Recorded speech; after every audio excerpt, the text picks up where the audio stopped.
In modern warfare, air superiority is essential. To control the skies, air forces have built the most highly evolved military machines ever made. Strike planes that can deliver lethal force anywhere, anytime. Now designers are creating a new breed of strike planes that will be able to carry out their mission with unparalleled superiority. These new generation aircraft will be faster, deadlier, and stealthier than ever before.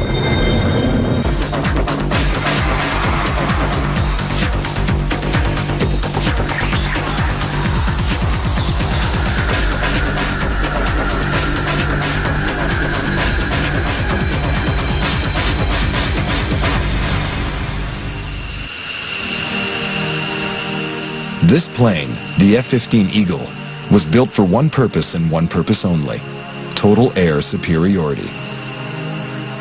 It was created to combat the threat posed by the Soviet MiG fighters during the height of the Cold War in the 70s, and was the first strike plane that could detect and kill from many miles away, as well as engage in dogfights. It's still in operation today, and in 30 years of active service, it has never been shot down in one-on-one air combat. It is the benchmark by which all modern strike planes are judged.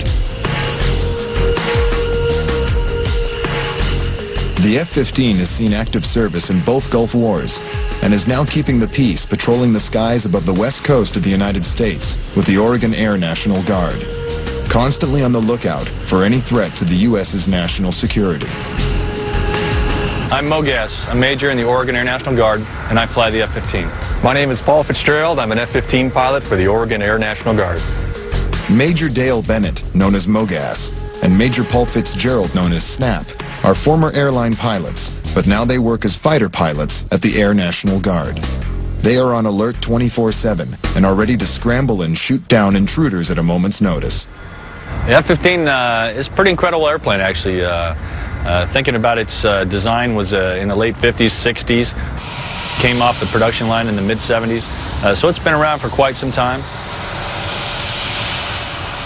It's a pretty powerful airplane. It was actually built to rule the skies and strictly in an air superiority type of a role. And it has not lost in battle yet, and I don't think it's going to lose anytime soon. The F-15 first flew in 1972.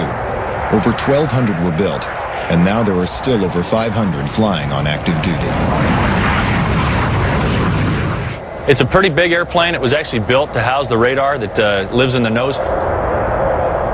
The airplane is about 43 feet tall, about 63, 64 feet long, and at the tail it's just under 20 feet high. So it's a pretty large airplane. It's been akin to the size of a tennis court.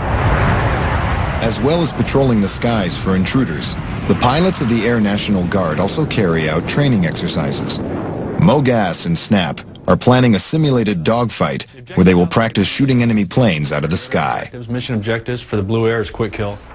Being a frontline fighter pilot is a hazardous job, and every time they fly, they may encounter the enemy and have to deploy lethal force. My mission then is to turn them into hair, teeth, and eyeballs. Realistically, it's kill or be killed. And fortunately, I think all of us have resolved ourselves to the fact that you're taking out the other guy's airplane. If he has a good ejection seat, then it's a good day for him. If he doesn't have a good ejection seat, then that's one of the dangers and the threats that we live with.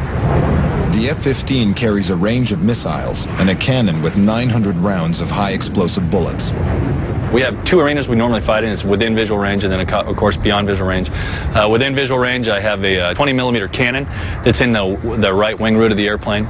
Once you start moving into a little bit further out into miles and so, we'd start talking about the heat-seeking missile. And then once you get beyond that range, now you start talking about the advanced medium-range air-to-air missile that we use, otherwise known as the AMRAAM. The real benefit of the AMRAAM is its ability to really get out there and reach out and touch someone and turn them into pieces and parts.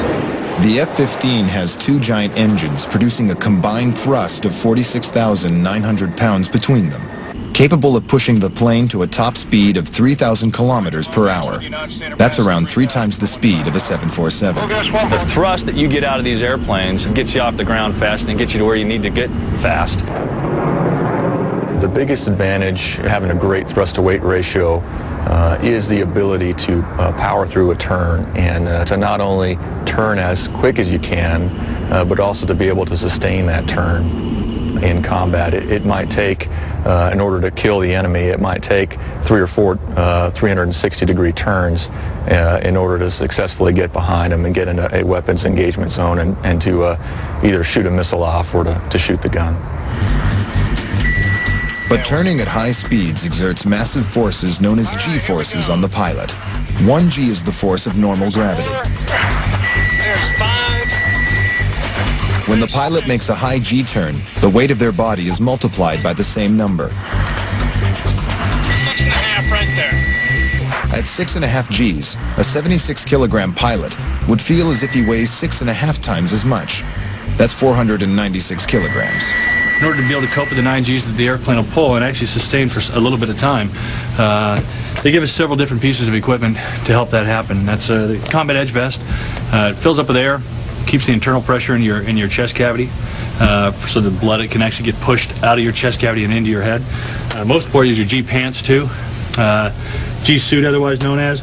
It tightens up. It also moves the blood from your lower extremities into your chest. Then obviously to try to keep the blood in your head so that you can keep blood in your eyes so that you can see and think.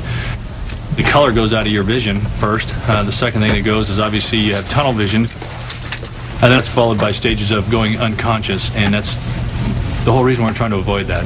You don't want to be manipulating the controls of an airplane when you're unconscious. The pilots also wear a helmet with an oxygen mask in case the cockpit were to depressurize at high altitude, something no pilot wants when engaging the enemy at 9,000 meters.